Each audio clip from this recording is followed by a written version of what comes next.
आज के स्पोर्ट में सद्गुरु स्थिरता के बारे में बताते हुए कह रहे हैं कि स्थिरता लाने के लिए जीवन से चीजों को हटाने की नहीं बल्कि साफ देख पाने की जरूरत है। सद्गुरु कहते हैं, इन पहाड़ों की तलहटी में रहना अपने आप में एक शानदार अनुभव है। मेरा शुरुआती आधा जीवन इन्हीं पहाड़ों को ढूंढते हुए गुजरा, क्योंकि मुझे अपना बोझ हल्का करना था। अब मैं मुश्किल से ही यहां आ पाता हूं। एक स्तर पर आध्यात्मिक प्रक्रिया का मतलब होता है पर्वत की तरह स्थिर हो जाना। जब किसी इंसान का आधार बहुत स्थिर होता है, केवल तभी वह बहुत सारी चीजें कर सकता है।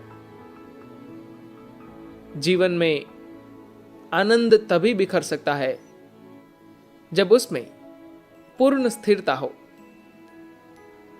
नहीं तो बहुत ज्यादा खुशी इंसान को पागलपन की ओर ले जा सकती है। इसीलिए बहुत सारे लोग जो थोड़े रचनात्मक, थोड़े सक्रिय और उल्लासमय होते हैं, वह आखिर में जाकर असामान्य और लगभग पागल से हो जाते हैं। दरअसल स्थिरता के बिना आप डांस नहीं कर सकते। यही वजह है कि एक ही समय में शिव का मतलब स्थिरता और शिव का मतलब नृत्य दोनों है।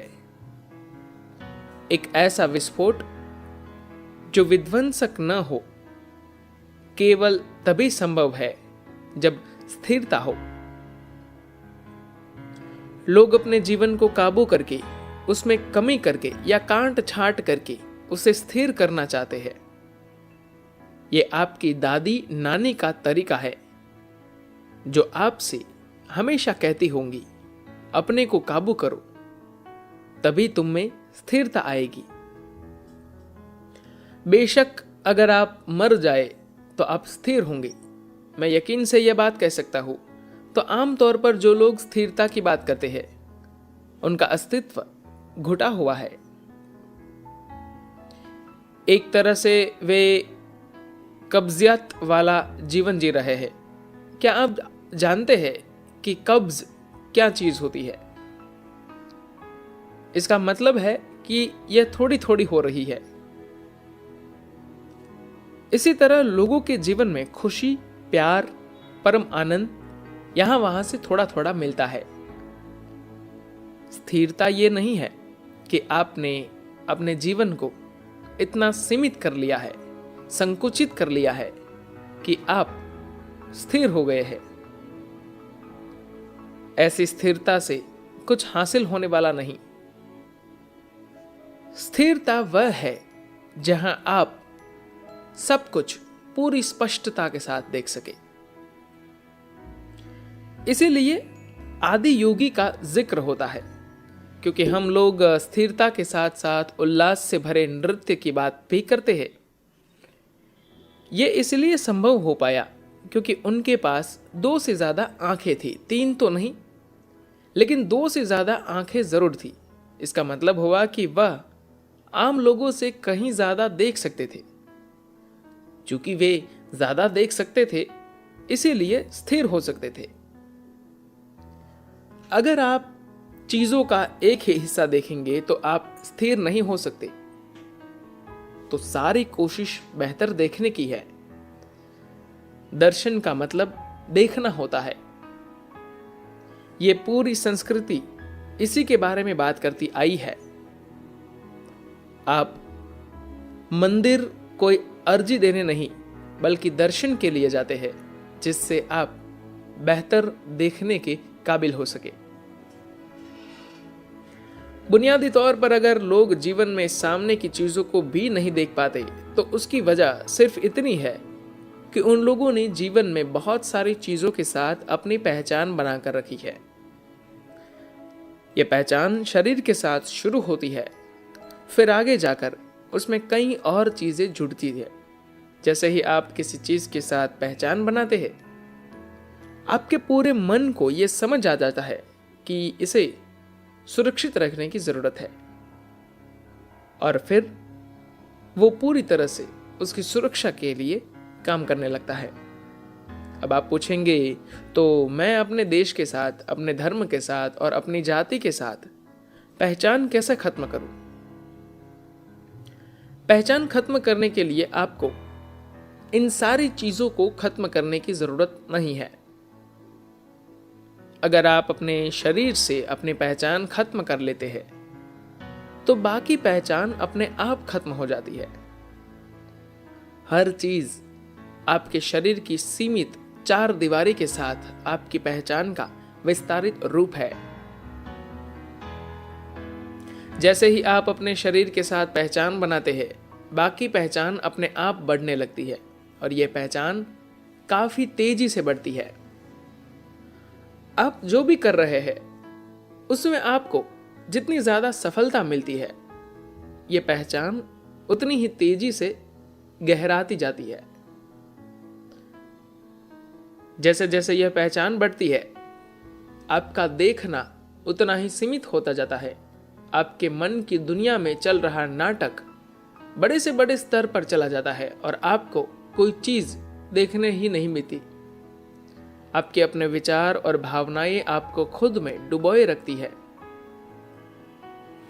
अफसोस की बात है कि यह दुनिया लोगों को लगातार यह सोचने पर मजबूर कर रही है कि जो कुछ आपके दिमाग में चल रहा है वह बहुत महत्वपूर्ण है,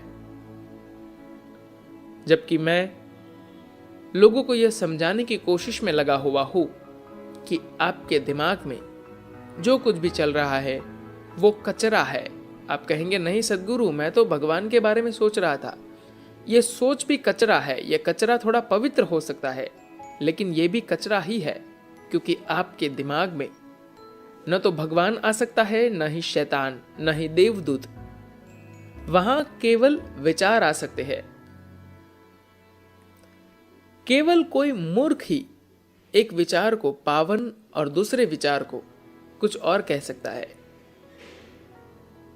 विचार का मतलब किसी ऐसी चीज से है जो फिलहाल हकीकत नहीं है। विचारों का आशय आपके मन में भरे पुराने कचरे से है जो अब रिस रहे हैं। आपको अपने जीने और अस्तित्व के लिए इस बारे में सोचना होगा, लेकिन आपको किसी नई चीज के बारे में जानने के लिए सोचने की जरूरत नहीं है। आपको आत्मज्ञानी बनने के लिए सोचने की जरूरत नहीं है। अगर आप सोचेंगे तो क्या सोचेंगे? आप केवल वही सोचेंगे जो आपके दिमाग में पिछली बातें भरी हुई है। हो सकता है कि उन्हीं को आप अलग अलग तरीकों से सोचें। आपका कचरा चाहे जितने भी अलग अलग तरीकों से सामने आए, उसकी जीवन में कोई अहमियत नहीं है। हो सकता है कि सामाजिक रूप से थोड़ी बहुत अहमियत हो। जब मैं देश के बाहर जाता हूं तो कई जगह पर कुछ लोग कहते हैं वह एक विचारशील नेता है। मेरा जवाब होता है, ओह, मेरे दिमाग में कोई विचार ही नहीं है। अगर आपको हर चीज दिखाई दे रही है, साफ साफ दिखाई दे रही है, अगर आपकी दृष्टि में आप बाधा नहीं बन रहे हैं, अगर सिर्फ इतना ही हो जाए तो स्थिरता खुद आएगी। तब आपको उल्लास के लिए चिंता नहीं करनी होगी, क्योंकि वह जीवन की प्रकृति है। हर चीज उल्लास से भरी है। उल्लास को घटित होने के लिए स्थिरता की जरूरत होती है, वरना आप अपना उल्लास कम करते रहते हैं, क्योंकि बिना संतुलन के उल्लास दुख देता है। अगर आप संतुलन में नहीं है और आप बहुत तेजी से चलते हैं, तो आप खुद को चोट पहुंचाते हैं। फिर चाहे आप साइकिल चला रहे हो या इस ब्रह्मांड की सवारी कर रहे हो, अगर आप संतुलन से बाहर है और गति पकड़ लेते हैं तो उस स्थिति में आप खुद को बुरी तरह से नुकसान पहुंचा सकते हैं। इसलिए संतुलन बहुत जरूरी है। जो संतुलन किसी चीज को कम करके या रोक कर आए वह संतुलन नहीं होता।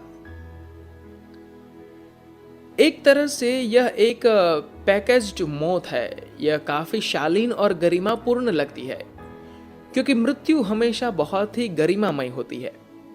क्या आपने यह देखा है? मृत लोगों ने कभी कोई गलत व्यवहार नहीं किया। बुनियादी रूप से हर चीज का मूल नजरिए की स्पष्टता है और यह स्पष्टता तब तक नहीं आती जब तक कि आपके व आपके शरीर के बीच में एक दूरी नहीं होती।